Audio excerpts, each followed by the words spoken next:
하나님 말씀 누가복음 22장 14절부터 20절까지의 말씀입니다.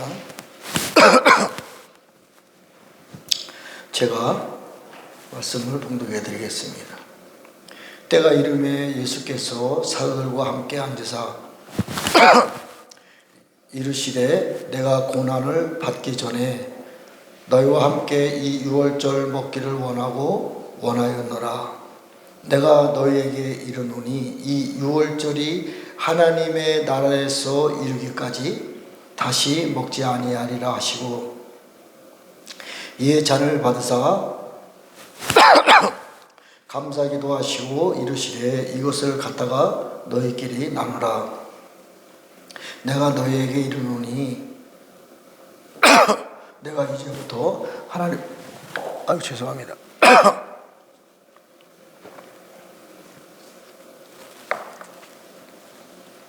내가 너에게 이르노니 내가 이제부터 하나님의 나라가 임할 때까지 포도나무에서 난 것을 다시 마시지 아니하리라 하시고, 또 떡을 가져 감사기도 하시고 떼어 그들에게 주시며 이르시되 이것은 너희를 위하여 주는 내 몸이라.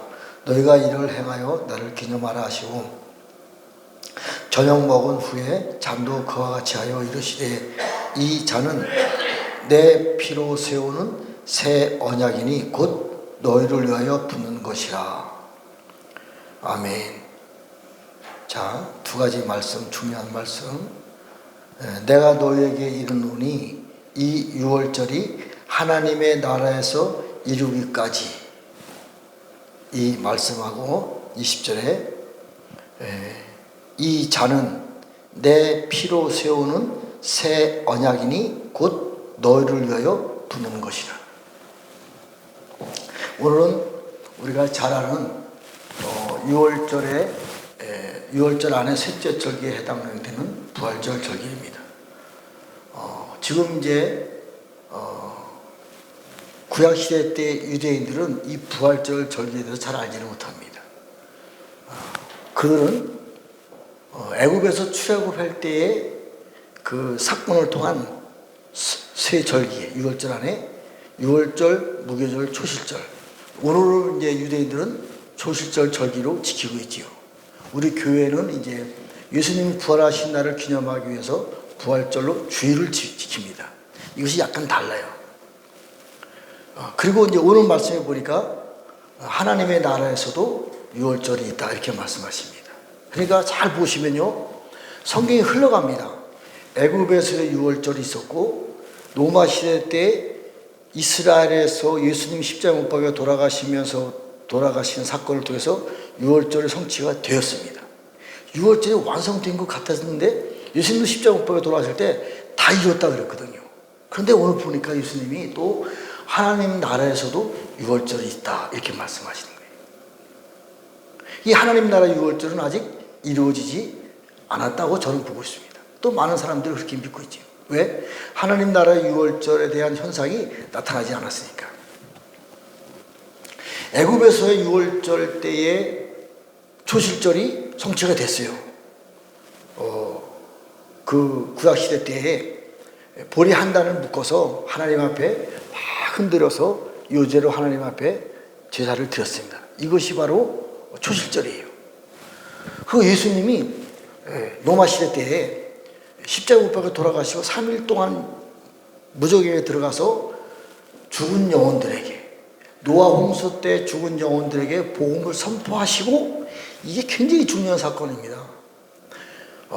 지금 어마어마한 이 부분을 풀어내면요, 구속이라는 단어가 얼마나 하나님의 큰 사랑인지 몰라요.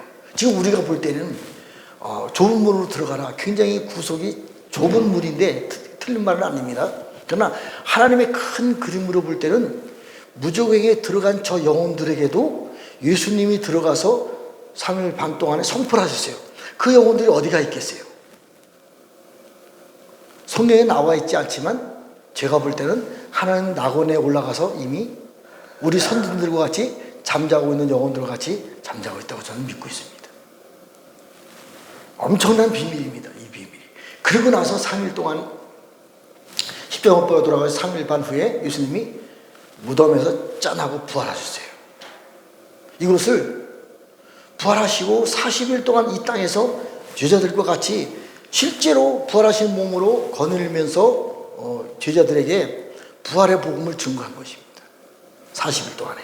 그리고 이제 부활 승천하셔서 올라가시고 제자들은 10일 동안 기도해서 오순절날 성령님이 마가다나 땅에서 임한 사건입니다.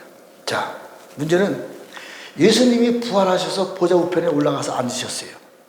그리고 무엇을 하고 계시냐는 거예요. 자그마치 2000년 동안, 정확하게 알 수 없으나 2000년 동안 예수님은 보좌 우편에서 우리를 위하여 중보 기도하시는 거예요. 기도하시는 것입니다. 근데 기도의 내용이요, 새 언약을 위한 중보 내용입니다. 그러니까 새 언약을 잘 이해를 못하니까 이 중보의 내용이 이 땅에 풀어지고 있는 것이 아니에요. 풀어지지 않고 있습니다. 그러고 나서 예수님이 중보하실 때 어린 양으로서 중보하시는 것이 아니라 밀기세덱의 반차를 따른 대제사장으로 중보하고 계십니다. 자, 그러면 우리가 구약 시대 전체를 갖다가 제가 먼 시간에 말씀드렸습니다. 갈라디아서 4장 8절 9절 주님이 주신 말씀을 가지고 전해드렸습니다. 구약 시대 때 학문은 율법, 토라는 초등 학문이다. 그리고 교회 시대, 구원의 복음 시대까지는 어린아이들의 믿음이다. 이렇게 말씀했어요. 그러고 나서 이제 우리가 장성한 사람이 되어서 해야 될 일들이 있는데 이 차이가 있는 것입니다. 그럼 어디까지가 우리가 어린아이들에 대한 믿음이냐 이거지요. 교회 시대는 오중직임 사역은 성경은 정확하게 어린아이 믿음이다 이렇게 말씀하고 있습니다. 그래서 예수님이 보좌 우편에서 중보하고 계시는데 밀기세덱의 반차를 따른 대제사장으로 새 언약이 성취될 때까지 중보하고 계십니다. 이때까지가 어린아이들에 대한 믿음이에요. 그러니까 밀기세덱도요, 하나님의 큰 그림으로 볼 땐 어린아이 신앙입니다. 자, 저는 이것을 깨닫고 나서 너무 놀랐어요. 그리고 나서 예수님이 중보를 다 마치고 이제 하나님의 자리에 올라가시는데 중보를 마칠 때 상황이 전개되는 것입니다. 어떤 상황이? 사단의 머리를 발로 밟을 때 주님이 하나님의 나라로 올라가시는 거예요. 사단의 머리를 밟을 때까지 우리를 위해서 기도하고 계시는데 밀기세덱의 반차를 따른 대제사장으로 우리를 위해서 기도하고 계신 거예요. 그러니까 물론 작게 보면은 이렇게 말할 수 없지만 전체적인 큰 그림으로 볼 때는 밀기세덱도 하나님의 나라를 볼 때는 어린아이의 믿음이에요. 저는 깜짝 놀랐어요. 큰 그림으로 봤을 때 전체를 세 등부로 나눴을 때는 밀기세덱까지가 하나님의 나라를 볼 때는 어린아이의 믿음이다 이렇게 볼 수 있습니다. 그리고 나서 예수님이 보좌에 올라가십니다. 보좌에 올라가셔서 하나님이 되신 그분이 하나님이 가진 모든 권세와 능력을 이 땅에 우리들에게 부어줍니다. 이것을 받은 사람들이 예수 그리스도의 장성한 분량에 충만하게 성장한 우리들이 되는 것이에요. 물론 우리들의 어떠함으로 드려지는 것이 아니라 아버지께서 아버지의 일곱 영을 우리에게 부어주시고 그 일곱 영이 내 안에서 다 새겨지다. 내 안에서 그분이 나와 함께 먹고 마시면서 나의 순종과 나의 말씀의 그 언약을 지키는 것을 가지고 내 안에서 그분이 성장했을 때 예수 그리스도의 장성한 분량까지 충만하게 자랐을 때 내가 하나님의 형상이 되고 하나님의 형상이 된 내 안에 내가 들어가 있는 것이에요. 이 부분이 굉장히 어렵습니다. 예수님은 보좌에 앉으신 만왕의 왕 그분이 되시고 나서 하나님이 되신 거예요. 그분이 우리 안에 영으로 들어올 수 있습니다. 영으로 들어올 수 있어요. 영으로 들어오신 그분이 우리 안에서 나를 통해서 완전한 하나님의 형상으로 나타났을 때 내가 그분 안에 거하는 거예요. 이것이 어려운 것입니다. 자, 그러면 이러한 과정이 언제 풀어지냐 이거지요. 지금은 교회 시대에 끝자락에 있다는 것을 누구나 다 잘 알고 있습니다. 그래서 계시록 12장에 보면요, 사단의 머리를 발로 밟는 사건이 나옵니다. 근데 사단의 머리를 언제 밟냐? 정확하게 시간표가 계시록 10장에 나와 있습니다. 한 여자가 사내 아이를 잉태해서 사내 아이가 해산해서 하늘 보좌로 올라갑니다. 이건 비밀 중에 비밀이에요. 이것은 경험해 본 사람 아니면 말할 수가 없어요. 자, 그리고 나서 이제 그 여자는 교회도 되고 우리 몸도 된다 그랬습니다. 광야를 우리가 피해 가는 거예요. 광야에 가서 훈련을 받습니다. 양육하다 훈련 받습니다. 무슨 훈련? 네, 이게 중요한 거예요. 자, 예수님이 보좌 우편에서 중보하고 계실 때에 무엇을 위해서 중보하고 계신다 그랬어요? 새 언약을 위해서. 새 언약은 쭉 설명하려면 1시간 넘게 걸리지만 새 언약의 결론을 보면요, 하늘을 측량할 수가 있고 땅속 깊이를 탐지할 수 있다면, 그리고 하늘에 뭐가 있는데? 우리가 살고 있는 이 세상 하늘에 뭐가 있는데? 세상 임금인 붉은 용, 일곱 머리 열뿔 붉은 용이 세상 임금으로 하늘을 딱 닫고 있는 거예요. 그렇기 때문에 우리가 그 권세 아래 있기 때문에 지금 우리가 힘들고 어렵고 고통 속에 있는 것입니다. 이것을 증명할 수 있어야 돼요. 땅속 깊이를 탐지할 수 있다면 땅속에는 사단의 왕 아바돈이 세상을 주관하고 있는 거예요. 성경에도 다 나와 있습니다. 물론 감춰놓아서 그렇죠. 영이 열린 사람들은 이것을 지금도 봅니다. 이것은 실제입니다.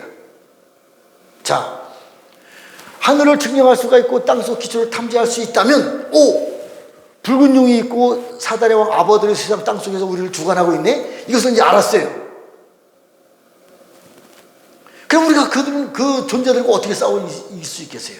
이 존재들은요, 우리가 살고 있는 이 지구상에 내려오기 전에 저 천국에서 하나님은 영으로 계신, 회자는 모양 잡고 그림자도 없는 그분이 계신 저 천국에서요, 하나님 노릇하는 놈들이에요. 그러니까 우리가 어떻게 그들과 싸워 이길 수 있냐고요. 우리 싸워 이길 수 없습니다. 그래서 보좌 우편에 앉으신 그 밀기세덱의 반차를 따른 대제사장이신 예수님이 지금 새 언약을 위해서 중보하고 계시는 거예요. 언제까지?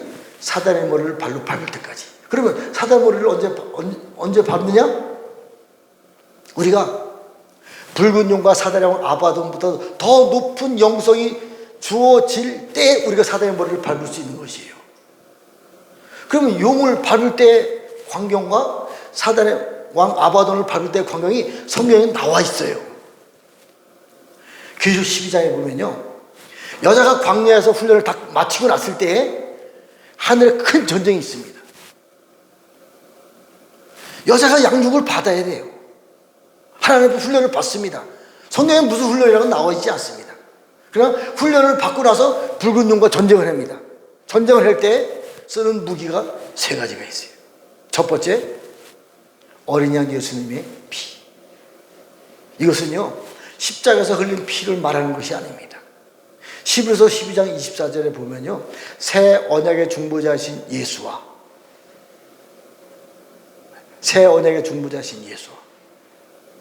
그러고 나서 뿌리는 피에 이르렀느니라. 자, 우리가 이 땅에서 가장 높은 최상의 영성가는요, 피를 뿌릴 줄 아는 능력이 있는 사람이 최상의 영성가입니다. 이것이 히브리서 12장 24절의 결론입니다. 그러니까 피를 뿌리면 어떻게, 피가 어떤 능력이 있는데 피를 뿌리면 용들과 싸워 이길 수 있냐? 피는요, 벙어리 되게 하다. 상대방의 입을 틀어막아서 벙어리 되게 하는 거예요. 용은 세상 임금으로서 하늘 꼭대기 보좌에 올라앉아서요, 우리의 죄를 낱낱이 보고 하나님 앞에 고자질합니다. 김기동이가 무슨 죄를 졌고 무슨 생각을 하고 우리 낱낱이 계속 영적인 존재이기 때문에 다 봅니다. 하나님 앞에 참소를 합니다. 피를 뿌림으로 말미암아 이 피가 입에 닿아서 벙어리가 되는 거예요. 더 이상 참소할 수 없어요. 세상 임금은 붉은 용은 참소 못하면 그 할 일이 끝난 겁니다. 그리고 또 피가 역설적으로 히브리 관점을 볼 때 피가 용들에게 머리를 지나감으로 말미암아 용이 머리가 잘라지고 반대로 용에서 피가 나온다는 뜻도 있습니다. 그 상대방을 잘라버리다 그런 뜻이 있습니다. 피라는 담이라는 단어 안에. 그리고 깨끗이 청소하다. 용들이 올라가서 더럽혔던 하나님의 자리를 피를 뿌림으로 깨끗이 청소하는 거예요. 뭐 여러 가지가 있습니다만 또 어린 양의 그 피와 우리들이 증거하는 말씀으로, 아니 말씀이 뭐길래 용들하고 싸울 수 있어요? 말씀은 구약 성경의 말씀을 볼 때는 토라가 전 단계가 있습니다. 이것이 야랍니다. 물이 강물처럼 흐르다. 강물이 흘러갈 때에 그 앞에 있는 나쁜 것들은 다 떠내려갑니다. 씻겨져 내려갑니다. 그리고 또 한 가지, 활로 쏘다, 창으로 던지다. 활로 쏘다, 창으로 던지다. 뭐예요? 원수를 죽이다 뜻이 있습니다. 그래서 말씀이 검이 되는 거예요. 그래서 말씀으로 용들의 머리를 자르고 배를 쳐서 용들을 죽여볼 수 있는 것입니다. 또 한 가지, 우리 형제들이 죽기까지 자기 목숨을 아끼지 않았더라. 자, 용들은 세상 임금입니다. 우리는 연약한 육체를 가지고 있어요. 우리가 어떻게 용들과 싸워 이길 수 있겠습니까? 죽기를 각오하지 않으면 싸워 이길 수 없습니다. 아무리 하나님이 우리들에게 어린 양의 피와 말씀의 능력을 줬다 할지라도 나의 연약한 모습을 보이기 때문에 용들과 싸울 수 있는 힘이 나오지 않습니다. 죽기를 각오하고 싸우지 않으면 용들과 싸울 수 없어요. 세 가지 무기입니다. 첫째로 뿌리는 피 이르러내라는 뿌리는 피, 두 번째로 말씀의 검, 세 번째로 내가 내 목숨을 여기서는 안 됩니다. 나는 하나님의 전사자이기 때문에 내가 죽는 한이 있더라도 용들과 싸워 이기겠다, 이런 믿음을 가지고 싸우는 사람들이 이기는 자들이 되는 것입니다. 이런 훈련을 여자가, 교회가 광야에 가서 지금 이 시즌 골방에 들어가서 한적한 곳에 가서 아무도 없는 곳에 피해 가서 지금 우리가 기도를 통해서 하나님과 같이 하나님이 계속 영으로 공급하시고 또 말씀으로 또 그 성령님으로 우리에게 부어주심으로 말하면 우리가 지금 이 양육받는 시절이 되는 것입니다. 자, 또 한 가지 있습니다. 히브리서 11장 38절에서부터 보면 낙원에서 올라가고 있는 잠자고 있는 자들, 지금 낙원에서 올라가는 사람 잠자고 있죠. 여기까지 오중지임 사역까지 죽은 사람들은 제가 볼 때 낙원에서 잠자고 있습니다. 이들이 온전하게 되려면 우리들이 필요하대요. 우리가 왜? 우리가 저들을 어떻게 온전하게 해줘요? 왜 낙원에서 잠자고 있어요? 세상 임금인 붉은 용이 세상을 지배하고 있기 때문에 먼저 죽었던 사람들이 낙원에 올라서 잠자고 있는 것입니다. 이 영적 원리를 잘 이해해야 돼요. 세상 임금이 사단이기 때문에 사단 체제 아래서 낙원에서 잠자고 있습니다.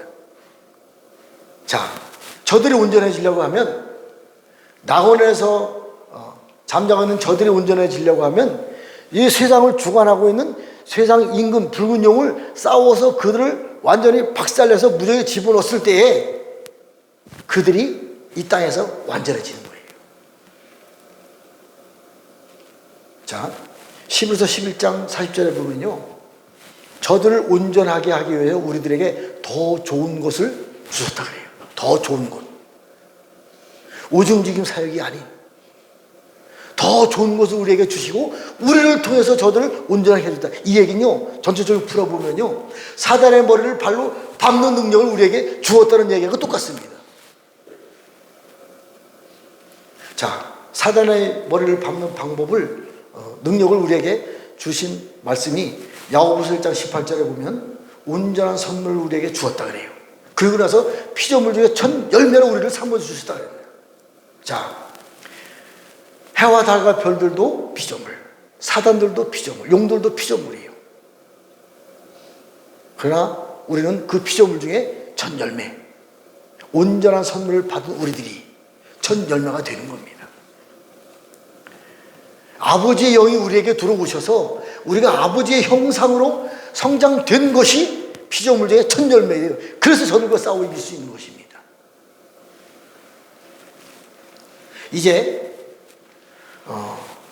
보좌 우편에서 새 언약을 위해서 중보하고 계신 예수님께서 중보를 다 끝나시고 보좌로 올라가셨어요. 그런데 보좌로 올라가기 전 단계가 밀기세덱의 반차를 따른 대제사장으로 중보하고 계시다가 보좌로 올라가시면서 그분이 하나님이 되시는 거예요. 그분이 변한 겁니다. 이 세상을 위해서 중보하고 계시다가 중보가 다 끝났어요. 왜? 사단의 머리를 밟을 수 있는 능력이 이 땅에 다 풀어졌기 때문에, 하나님의 아들이 된 우리들에게 하나님의 능력이 입혀졌기 때문에 더 이상 중보할 필요가 없어요. 우리가 그 일을 대신하기 때문에. 그래서 그분이 보좌로 올라가십니다. 그분이 하나님이 되시는 거예요. 저는 개인적인 견해로 보좌 우편에 중보자로 계신 그분이 중보를 다 마치고 하나님 보좌에 앉으셨을 때 그분이 하나님 나라의 부활절날 변화된 그분이라고 저는 믿고 있습니다. 그게 성경이 해석되는 거예요. 자, 창세기 1장 27절에서부터 28절에 보면 하나님이 아담을 창조하시고 이 땅을 정복하라, 모든 것을 다스려라, 이렇게 명령하십니다. 그런데요, 에덴 동산 안에는요 선악과 나무도 있었고 생명나무도 있었습니다. 그리고 에덴 동산 안에는요, 미안하지만 하늘에서 쫓겨내온 사단들도 에덴 동산 안에 숨겨져 있었어요. 그리고요, 아담도 하나님이 아담을 지을 때에 아파르, 하늘에서 쫓겨내온 사단의 몸이 일부가 된 아담이 하나님의 형상으로 지음을 받았어요. 그러고 나서 에덴 동산에 있는 모든 동산을 네가 다스려라, 정복해라, 그렇게 말씀해 주셨습니다. 근데 아담이 가만히 생각해 보니까요, 생명나무 열매를 먼저 따먹었다고 생각해 보십니다. 그러면요, 에덴 동산 안에서 생명나무 열매를 따먹고 아담은 땅을 정복하고 다스리고 통치할 수 있는 능력이 있기 때문에 분명히 다스릴 수 있어요. 그러면 에덴 동산 안에 선악과 나무도 그대로 있을 것이고, 하늘에서 쫓겨들어온 사단, 마귀, 용, 모든 존재들도 에덴 동산에 숨어 있습니다. 아담은요, 하나님의 형상대로 지음을 받았어요. 하나님의 영이 아담 안에 있습니다. 자기가 선악과를 따먹으면 죽는다는 것을 누구보다 잘 알고 있었어요. 그러나 그는 선악과 나무를 먼저 따먹습니다. 그리고 아담도 선악과 나무가 죽을 때 아담도 죽습니다. 아담이 죽을 때요, 아담의 육체 안에 있는 아파르, 사단의 몸이 된 그 아파르도 십자가에서 죽습니다. 엄청난 비밀입니다. 아담이 죽어요. 아담 혼자 죽은 것이 아니라 아담 몸에 있는 아파르도 죽습니다. 또 선악과 나무 열매를 따먹은 선악과 나무 열매도 십자가에서 죽습니다. 아담의 몸은 아파르인데 아파르는요 사단의 몸이에요. 사단의 일부예요. 사단도 죽습니다. 죽여요. 그러고 나서 하나님이 살려주는 영으로 아담을 살려줍니다. 그리고 하나님 살려주는 영이 된 아담이 하나님의 영으로 살림을 받고 성령님이 그 안에 들어오셔서 예수님을 믿고 예수님 이름이 들어오시고 예수님 이름 안에 하나님 아버지가 들어오신 거예요. 그래서 우리가 하나님의 형상대로 완성되는 것입니다. 놀라운 비밀이에요. 만약에 아담이 선악과를 따먹지 않았다고 하면, 생명나무를 따먹었다고 하면 우리는 편하게는 살 수 있어요. 그러나 누구와 같이? 사람들과 같이 우리가 살고 있는 지구 안에서 살 수밖에 없습니다. 선악과를 따먹은 것이요 놀라운 반전입니다. 자, 이제 십자가에서 못 박혀 돌아가실 때 예수님이 다 이뤘다 그랬어요. 다 다 했어요. 예수님이 하신 일은 다 하신 것입니다. 그리고 우리를 위해서 중보하고 계시는 거예요. 이제 누가 마무리해야 돼요? 세 번째 아담인 우리들이 하나님 아버지의 나라를 위해서 어린 양 예수님의 그 중보의 완성을 위해서 우리들이 일할 때가 되었습니다. 이것이 아시아에 있는 7 금주대 교회 사도들과 이기는 자들에게 하나님 아버지의 영을 부어주시고 피조물 중에 첫 열매가 된 우리들이 해야 될 일들입니다. 이것이 마지막 경주자들이에요. 히브리서 12장 1절에 있는 동방에서 동쪽에서 해 뜨는 곳에서 여기서부터 저 이스라엘까지. 그래서 이스라엘이 그들의 영 안에서 핍박을 받을 때 저들 회복시켜 줘야 될 의무가 우리들에게 있습니다. 이것은요 엄청난 비밀입니다. 이제 새 역사는 시작됩니다. 하나님 나라의 유월절이 이루어짐으로 말미암아 사단들이 다 이 땅에 쫓겨 내려오고 사단의 왕 아바돈도 나중에는 신말탄 자들에 의해서 그들이 무저갱에 들어가서 영원히 1000년 동안에 이제 잠그고 있다가 다시 또 이제 심판받고 영원한 이제 하나님 나라가 시작됩니다. 이제 우리는 사단의 왕 아바돈과 세상 임금 붉은 용과 싸울 수 있는 능력이 우리는 없지만 하나님이 우리에게 준 능력으로 말미암아 싸울 수 있는 능력이 우리에게 있기 때문에 사단의 머리를 발로 밟을 수가 있는 것입니다. 새 일이 시작되는 것이에요. 언제부터? 하나님의 나라의 유월절이 성취되고 난 다음에. 저는 개인적인 믿음의 견해로 올해가 하나님 나라의 유월절이 성취되었다고 저는 믿고 선포하고 기도하고 있습니다. 물론 개인적인 견해입니다. 이제 실제로 이 하나님의 유월절이 시작됐다고 하면요 큰 전쟁이 있는 거예요. 계시록 12장에 있는 하늘의 미가엘 군대들하고 세상 임금인 붉은 용, 일곱 열불 용들과 전쟁이 있는 것입니다. 이제 이것을 시작으로 말미암아 우리가 그렇게 바라던 휴거라는 사건이라든가 또 여러 가지 7년 대환란이라든가 새로운 역사가 시작되는 것입니다. 이제 멀지 않았습니다. 만약에 요번에 그런 일이 성취되지 않으면 또 1년 있으면 또 성취될 것이고 또 아니면 또 1년 있으면 성취될 것이고 반드시 하나님의 나라 유월절은 이루어집니다. 언제? 우리가 살고 있는 이 시대에. 그래서 우리는 변할 수밖에 없는 거예요. 이제 하나님의 영으로 변한 우리들이 하나님의 형상으로서의 삶을 살아야 되는 것입니다. 제가 마지막 한 말씀만 전하드리고 말씀 마치겠습니다. 이 시브리 말로 볼 때에 니오야단이라는 단어가 나옵니다. 이것은 용도 니오야단, 용 안에 니오야단 이렇게 되어 있습니다. 맞아요. 용이 니오야단 이렇게는 저는 보지 않습니다. 근데 니오야단이라고 하는 전 단계가 있는데 나바라는 단어입니다. 나바. 이것이요 잘 들어보세요. 결합하다, 연합하다, 함께 있다, 꼬아 짜다, 남다. 연합하다. 하나님이 우리와 연합하다. 그러면 우리의 이체가요 라바가 되는 거예요. 라바. 나바 다음 단계가 니오야단입니다. 용입니다. 물론 나쁘게 사용받는 사람들도 있어요. 좋게 쓰임받는 사람들은요 에스겔 1장에 나오는 네 생물, 계시록에 나오는 네 생물, 하나님 보좌 바로 밑에 앉아서 온 세상 모든 것을 다스리고 통치하는 최상의 높은 네 생물의 영성이 이렇게 시작되는 거예요. 라바. 하나님과 우리가 연합하다. 하나님과 우리가 하나가 되다. 하나님과 우리가 꼬이다. 네. 하나가 되다. 이렇게 해서 우리가 네 생물의 영성으로 성장할 수 있는 거예요. 변화될 수 있는 거예요. 깜짝 놀랐어요.